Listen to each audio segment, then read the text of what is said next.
नमस्कार दोस्तों, ACC preparation के यूट्यूब चैनल में आप सभी का स्वागत है। दोस्तों हम लोग सीटेट दिसंबर 2022 के संबंध में ईवीएस अर्थात पर्यावरण जो क्लास 5 एनसीईआरटी की पुस्तक है उसके बारे में हम लोग अध्ययन कर रहे थे। ठीक है, मैंने आपको बताया था कि जो सीटेट का जो सिलेबस है उसमें पर्यावरण के 15 क्वेश्चन शिक्षा शास्त्र से और 15 क्वेश्चन एनसीईआरटी की किताबों से आते हैं, जिसमें हम लोगों ने शिक्षा शास्त्र पूरी तरह से पढ़ लिया है।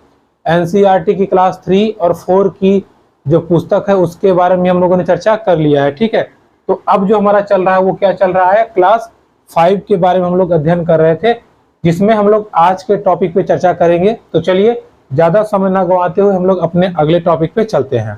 ठीक है, तो देखिए आज का जो हमारा टॉपिक है उसकी शुरुआत एक किले से होगी। किला मतलब आप समझ लीजिए एक बहुत बड़ा घर होता था पहले के ज़माने में, तो उस किले का जो नाम है वो आप देखिए सबसे पहले बात करें तो ये किला कहाँ था, आंध्र प्रदेश में। ध्यान से समझिएगा, कहाँ था ये किला, आंध्र प्रदेश में पहले।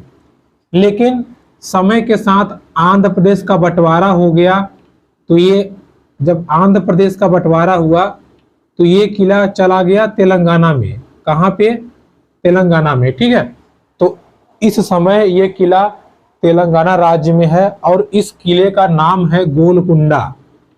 क्या नाम है, गोलकुंडा किला। ठीक है, गोलकुंडा देखिए बहुत ही जबरदस्त किला है गोलकुंडा किला। बात करें इसके निर्माण की तो ये 1200 ईस्वी में ऐसा बताया गया है कि ये 1200 ईस्वी में बन के तैयार हुआ था। 1200 ईस्वी में ये बन के तैयार हुआ था और जब ये बना था तो ये किसका किला था, मिट्टी का किला। ठीक है, मिट्टी का था अर्थात मिट्टी का बनाया गया था, लेकिन समय के साथ साथ धीरे धीरे इसको पत्थरों के रूप में बदल दिया गया। ठीक है, तो बाद में ये किला किसका हो गया, पत्थरों का हो गया। ठीक, ऐसे इस किले पे बहुत सारे लोगों ने शासन किया, कभी इस राजा महाराजा ने, कभी उस राजा महाराजा ने, तो इस किले पे बहुत सारे लोगों ने शासन किया। लेकिन जो इतिहासकार बताते हैं या जो एनसीईआरटी की पुस्तक में लिखा है उसके हिसाब से 1518 से 1687, 1518 से लेके 1687 तक इस पे कुतुब शाही, ठीक है, किसने, कुतुब शाही सुल्तानों ने इस पे क्या किया था, शासन किया था। या आप कह सकते हैं कि जो कुतुबुद्दीन ऐबक था ना, कुतुबुद्दीन ऐबक या कुतुब शाही जो सुल्तान थे उनके अंडर में या उनके शासन काल में ये किला उनके कब्जे में रहा। ठीक है, या आपसे पूछता है कि गोलकुंडा किले पे कुतुब शाही सरदारों ने या कुतुब शाही सुल्तानों ने किस समय पे शासन किया, तो 1518 से लेके 1687 तक। ठीक है, अच्छा इसके बाद क्या हुआ, 1687 में ही औरंगजेब इस किले को जीतने के लिए आया था। ठीक है, इस किले को जीतने के लिए कौन आया था, औरंगजेब। ध्यान सुनिएगा, औरंगजेब इसको जीतने के लिए आ गया था कब, 1687 में। लेकिन ये किला इतना जबरदस्त है, समझ लीजिए ऐसे से फैला हुआ है किला ये लगभग। ठीक है, ऐसे से फैला हुआ है। और देखिए इस किले में जगह जगह पे तोपखाने बने हुए हैं, तोपखाने, नहाने के लिए कुआं बना हुआ है अर्थात बावड़ी बनी हुई है। बावड़ी के साथ साथ इसमें क्या बना हुआ है, तोपखाना बना हुआ है। कई सारे दरवाजे हैं। ठीक है, कई सारे दरवाजे हैं, रास्ते भी हैं, सड़क भी हैं, यानी कि ये जो किला है एक तरह से समझिए नगर टाइप का है, एक नगर है। ठीक है, तो इस किले में सेना भी रहती थी, लोग भी रहते थे, ऊंची ऊंची दीवारें थी और 87 बुर्ज हैं। कितने, सोचिए आप, 87 बुर्ज। बुर्ज मतलब बड़े बड़े दरवाजे, 87 दरवाजे हैं इसमें। ठीक है, और समझिए इतना बड़ा किला था कि औरंगजेब पूरे भारत पे इसने शासन किया था और बहुत ही मतलब कह लीजिए बहुत बलवान या बहुत आतताई क्रूर शासक था। उसके बावजूद ये इस किले को 8 महीने तक नहीं जीत पाया। कितने महीने तक, 8 महीने तक। सोचिए पूरे हिंदुस्तान को जीतने वाला एक किले को जीतने के लिए उसको 8 महीने मेहनत करनी पड़ी। तो भाई इस किले में कुछ तो खासियत होगा, कुछ तो अच्छी क्वालिटी होगी। तो यही था कि इस किले में आपका कह लीजिए कि हथियार भी रहता था, और इस किले में खाने पीने की व्यवस्था भी थी, और इस किले में 87 बुर्ज थे। कितने? 87 बुर्ज थे। इसको आप ध्यान रखिएगा। एक चीज और, जो तोप बनी हुई थी, तोप बने थे कांसे के, ठीक है, किसके? कांसा। और कांसा जो होता है वो तांबा और टीन को मिलके बनाया जाता है, तांबा और टीन को मिला करके बनाया जाता है, ये आप ध्यान रखे रहिएगा, ठीक है। इसमें जो तोप खाने थे वो तोप खाने किसके थे? कांसे के बने थे। और कांसा जो होता है, जो कांसा होता है, वो टीन और तांबा, तांबा और टीन, तांबा और टीन, इसको मिला करके मिश्र धातु का क्या बनाया जाता है? हमारा ये कांसा जो है वो बनाया जाता है, ठीक है। समय के साथ साथ जब इस किले के आसपास खुदाई हुई तो यहां से बहुत सारी चीजें मिली, ठीक है। जब आसपास खुदाई हुई तो बहुत सारी चीजें मिली, और उन चीजों को कहां रखा जाएगा? एक म्यूजियम में रखा गया है। कहां रखा गया है? एक म्यूजियम में रखा गया। और ये म्यूजियम कौन सा है? हैदराबाद, हैदराबाद का ये म्यूजियम है, ये आप ध्यान रखिएगा, ठीक है। हैदराबाद भी तेलंगाना में ही आता है। तो ये बात हो गई हमारी गोलकुंडा किले की। किला कैसा है, कौन जीतने आया था, कौन शासन किया था, बना कब था, शुरू में मिट्टी का बना था, और इसके बाद में कुछ चीजें इसकी खुदाई से मिली है, कहाँ रखी गई हैं? वो हैदराबाद के म्यूजियम में रखी गई है, ठीक है। इतना क्लियर हो गया आपका? चलिए, तो ये बात हो गई किले की। अब हम लोग आगे बढ़ते हैं। देखिए,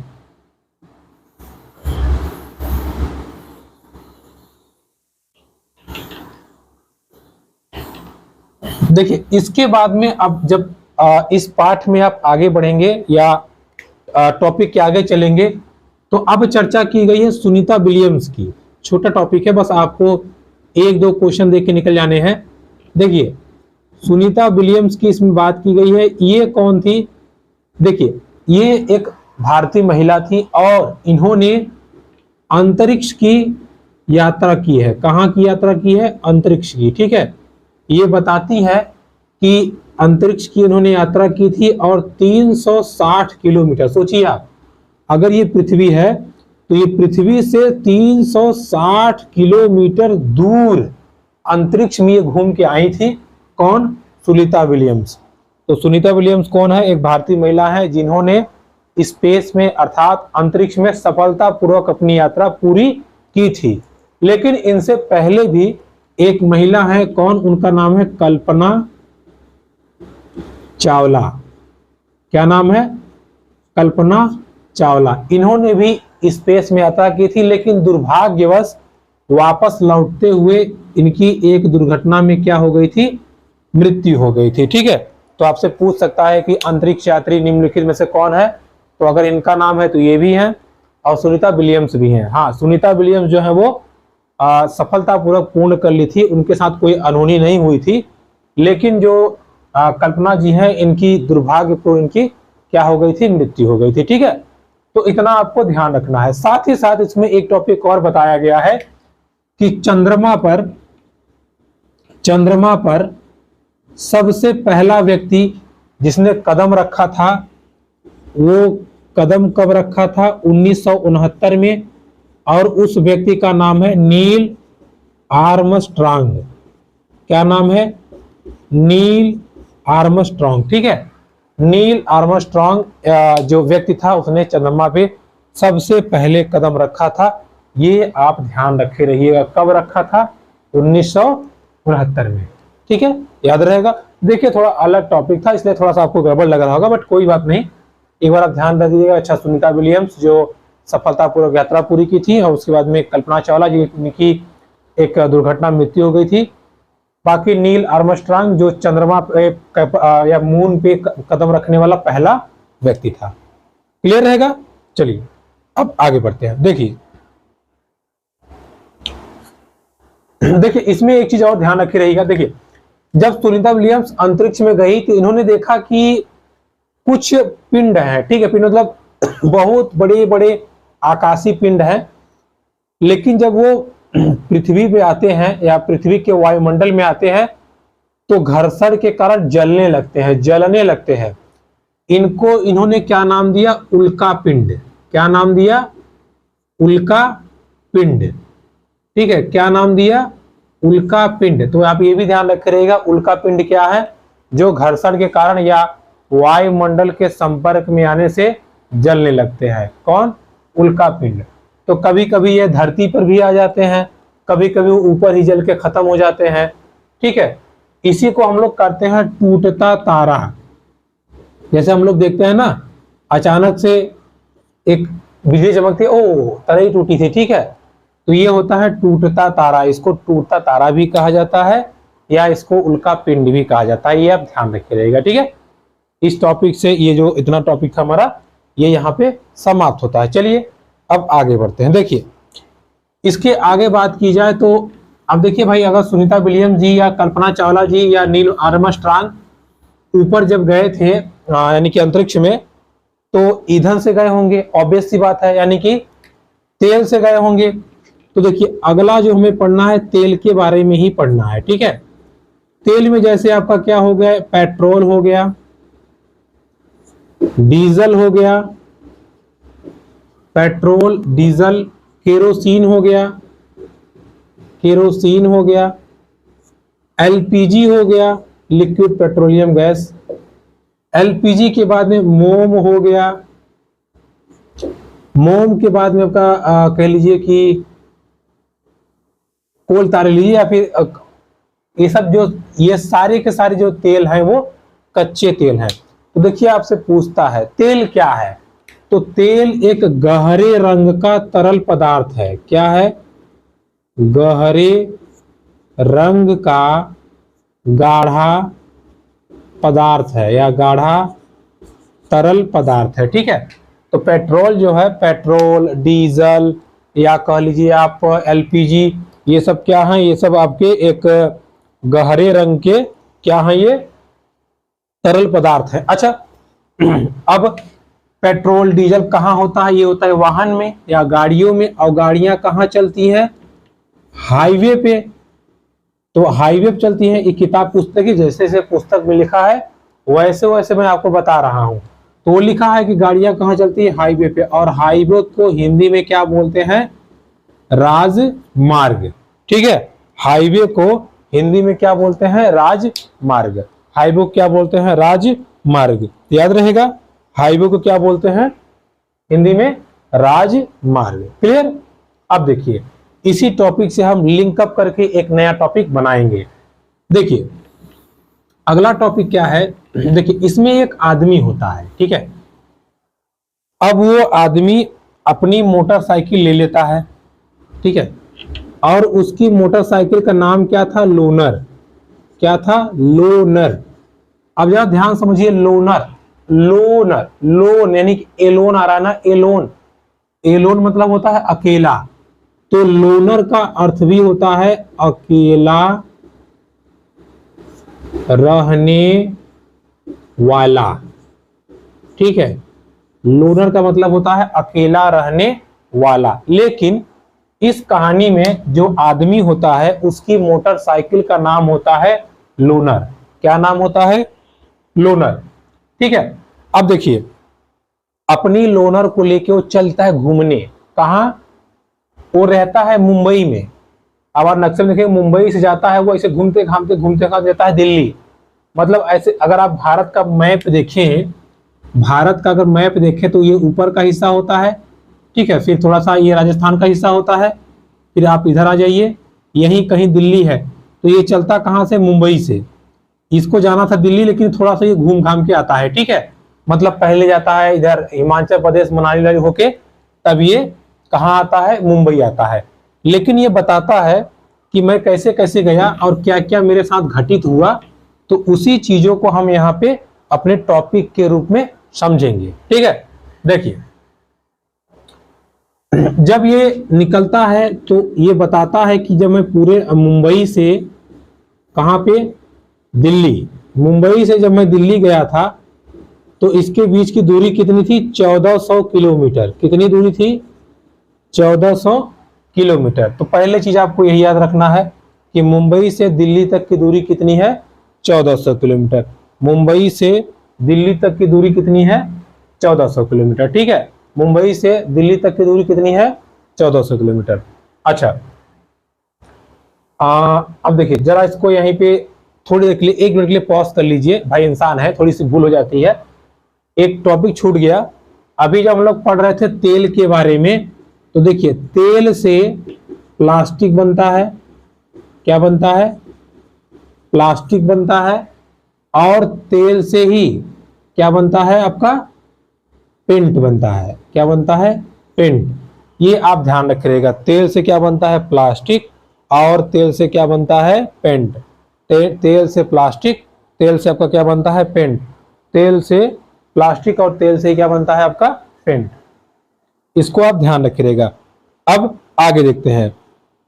देखिए जब ये व्यक्ति यहाँ निकला घूमने के लिए, तो अब ये अलग अलग जगहों पे जाएगा और हम उन सारी चीजों को अब देखेंगे। देखिए ये मैंने आपको बताया कि ये व्यक्ति ऐसे ऐसे घूमते घूमते घूमते इधर गया, इधर से इधर आया।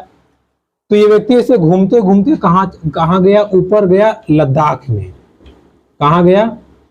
लद्दाख, या इसी को बोलते हैं पूरा लेह लद्दाख। ठीक है, जब ये लद्दाख में गया तो वहां के बच्चों ने कहा झूले झूले झूले। ये कहा ये झूले झूले क्या है? ठीक है, क्या बोले वो लोग? झूले झूले। तो ये समझ ही नहीं पाया, लेकिन जब गाड़ी से उतरा तो लोगों ने माला पहनाया, तब ये समझ गया, ओ झूले झूले का मतलब है स्वागत स्वागत। क्या क्या क्या मतलब है? स्वागत स्वागत। अर्थात झूले झूले का मतलब है लेह लद्दाख में स्वागत स्वागत। क्या मतलब है? स्वागत स्वागत। और वहां इस व्यक्ति ने अनुभव किया कि यहाँ पे जो रेगिस्तान है, क्या है? यहाँ पे जो रेगिस्तान है ये बिल्कुल क्या है? ठंडा है। क्या है? ठंडा है। ठीक है, यानी कि ठंडा रेगिस्तान कहाँ है? तो आप आराम से बता सकते हैं ठंडा रेगिस्तान कहाँ है? लेह लद्दाख में। ठीक है, लद्दाख में क्या है? ठंडा रेगिस्तान। लद्दाख में क्या है? ठंडा रेगिस्तान। और झूले झूले का अर्थ है स्वागत स्वागत। कहाँ पे? लद्दाख में। कहाँ पे? लद्दाख में। ठीक है, आगे बढ़ जाएं। देखिए अब बात करते हैं अगले टॉपिक की तरफ। देखिए जब ये लद्दाख में गया तो वहां इसने एक चीज नोटिस की। क्या नोटिस किया? यहाँ पे जो घर हैं वो घर किसके बने हुए हैं? पत्थर के। और घर 2 मंजिला है। देखिए ये दूसरा मंजिला और ये पहला मंजिला। दूसरे मंजिले पे कौन रहता है? मानव। और पहले मंजिले पे कौन रहते हैं? जानवर। ठीक है, कौन रहते हैं?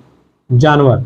तो आपसे पूछता है किस जगह पर 2 मंजिले घर होते हैं जिसमें खिड़की, पहले मंजिले में कोई खिड़की नहीं होती, तो पहले मंजिले में कोई खिड़की नहीं होती, इसमें कौन रहता है? इसमें जानवर रहते हैं, और दूसरे मंजिले पे इंसान रहते हैं। ठीक है, जैसे कि जब ये व्यक्ति यहाँ गया था तो इससे एक लड़का मिला, वो कहा चलिए चलिए मेरे घर चलिए।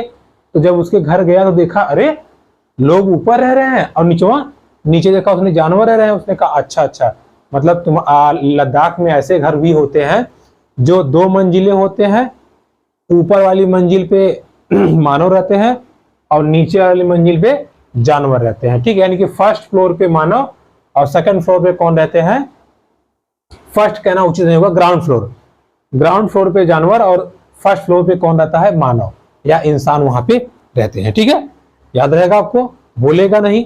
चलिए अब ये व्यक्ति थोड़ा सा जब आगे बढ़ा व्यक्ति घूमने वाला अपनी लोनर के साथ, तो ये गया पहाड़ी इलाकों में। ठीक है, कहां गया? देखिए पहाड़ी इलाकों में। जब ये पहाड़ी इलाकों में पहुंचा तो वहां उसने देखा कि लगभग 5000 मीटर की ऊंचाई पर, कितना? 5000 मीटर की ऊंचाई पर लोग जो रहते हैं उनका नाम क्या है? चांगपा। ठीक है, चांगपा जनजाति के लोग रहते हैं। अब 5000 मीटर ऊंचाई, इसको कहते थे चांगथांग। ठीक है, क्या कहते थे? चांगथांग। चांगथांग मतलब ऐसी जगह जहां लोग कम रहते हो या कम हो। ठीक है, तो देखिए पहली बात ऊंचाई पे गया, ऊंचाई पे बहुत कम लोग रहते हैं तो उसको कहते थे चांगथांग। क्या कहते थे? चांगथांग। और वहां जो लोग रहते थे उनका नाम चांगपा था। कंफ्यूजन नहीं, ध्यान सुनिए। जब व्यक्ति पहाड़ी पे गया, देखा बहुत कम लोग थे, तो कहा आप लोग कौन है? तो लोगों ने बताया हम लोग चांगथांग है। ठीक है, चांगथांग जगह पे रह रहे हैं। चांगथांग मतलब ऐसा जगह जहां लोग कम हो। तो कहा अच्छा आप लोग हैं कौन? तो बोले हम लोग हैं चांगपा जनजाति के। किसके?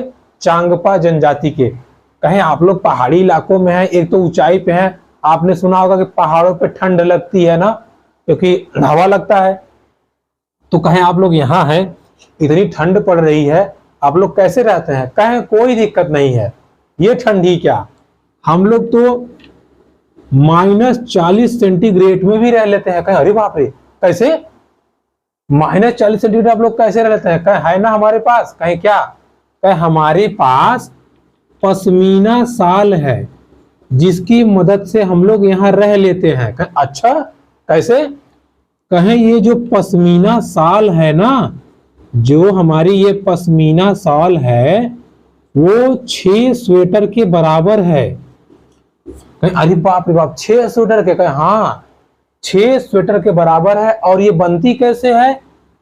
बकरी है, बकरी का जो एक बाल होता है, आप समझ लीजिए इतना पतला होता है, इतना पतला होता है कि उसका 6 बाल मिला देंगे तब हम लोग का एक बाल होता है।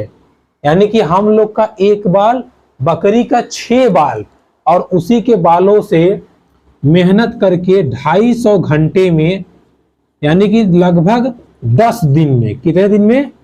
10 दिन में 1 साल बनके तैयार होती है। सोचिए, अर्थात पश्मीना शाल 250 घंटे में बनती है। पहाड़ी बकरी या भेड़, पहाड़ी बकरी या भेड़ के बालों से बनती है, और उस बकरी के बाल इतने महीन होते हैं, इतने महीन कि हमारा एक बाल और उस बकरी का 6 बाल बराबर होता है। जैसे समझ लीजिए, अगर देखिए अगर ये हमारा एक बाल है इतना मोटा सा, ठीक है, इतना मोटा सा, तो इसी में उस बकरी का 1 2 3 4 5 6 बाल हो जाएगा। ठीक है, ये तो मान लीजिए थोड़ा लंबा हो गया। देखिए 1 2 3 4 5 6, सोचिए इतनी ही मोटाई में उसका 6 बाल हो जाएगा, और इतनी मोटाई हमारा केवल एक बाल। तो बाल जितना पतला रहेगा, पकड़ उतनी मजबूत रहेगी, हवा पास नहीं करेगा। तो ये शाल हमारी बहुत बेस्ट क्वालिटी की होती है। ठीक है, तो आपसे पूछता है पश्मीना शाल कहाँ प्राप्त होती है? पहाड़ी इलाकों में। किससे बनती है? बकरी से। कितने समय में बनती है? तो लगभग 250 घंटे में, या लगभग 10 दिन में। ठीक है, याद रहेगा, भूलेगा तो नहीं। चलिए अब देखिए, इतना बताने के बाद में इन्होंने कहा अच्छा ठीक है, आप लोग शाल तो ओढ़ लेते होंगे, सोते कहाँ हैं? तो उन्होंने कहा हम लोग रेबो में सोते हैं। कहाँ?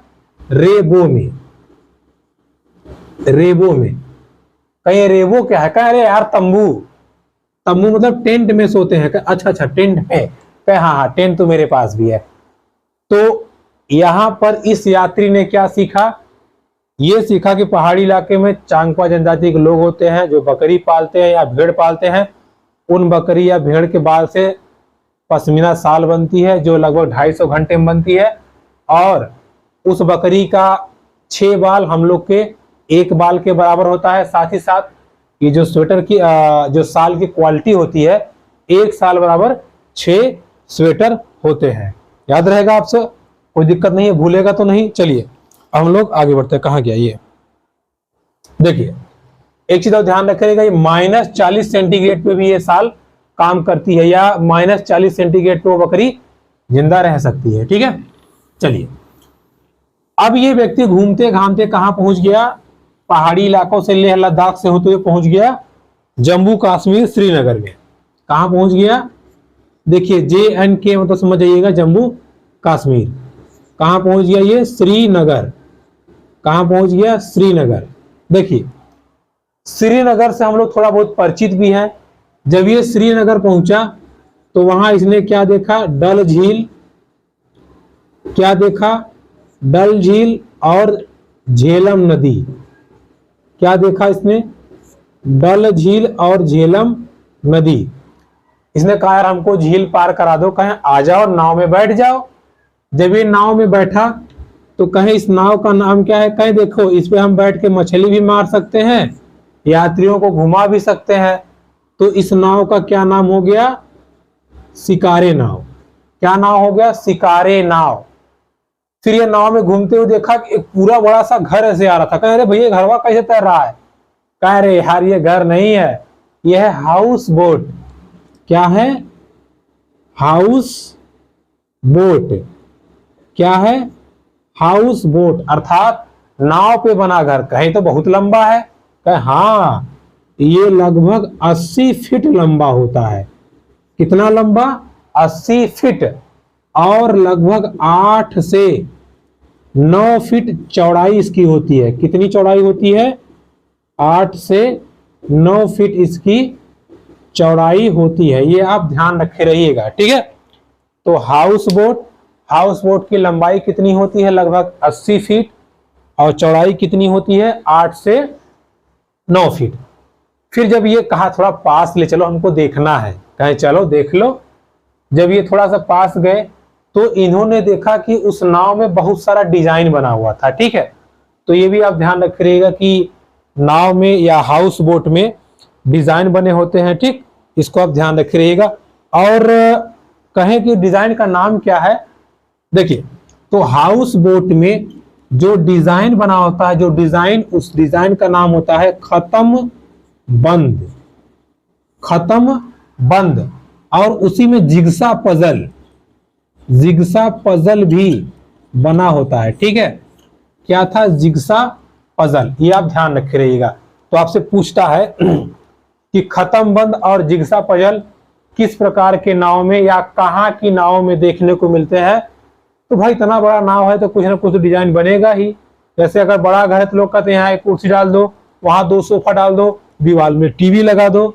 वैसे ही इस बड़ी सी नाव में जो हाउस बोट है, इसमें कुछ डिजाइन बनाई जाती थी जिसको कहते थे खत्म बंद या जिग्सा पजल, ठीक है, जिग्सा पजल। अब आगे बढ़ते हैं, देखिए अब फिर इन्होंने यहीं पर देखा घरों के बारे में। किसके बारे में, घरों के बारे में। इन्होंने बताया कि श्रीनगर में एक के ऊपर एक घर बनता है, एक के ऊपर एक घर बनता है। खिड़कियों पर डिजाइन होता है। क्या होता है, डिजाइन होता है। और इस डिजाइन को कहते हैं डब। क्या कहते हैं, डब। अब ध्यान रखिए, क्या कहते हैं, डब। खिड़कियों पर डिजाइन होता है और इस डिजाइन को क्या कहते हैं, डब, ठीक है। क्या कहते हैं, डब। एक और मैंने बताया खिड़कियों पे और डिजाइन होता है, जैसे ऐसे ऐसे ऊपर ऐसे से करके, ठीक है, ऐसे जैसे मान लीजिए ऐसे खिड़की है तो ऐसे से ऊपर बना रहता है। इसको क्या कहते हैं, मेहराब। क्या कहते हैं, मेहराब डिजाइन।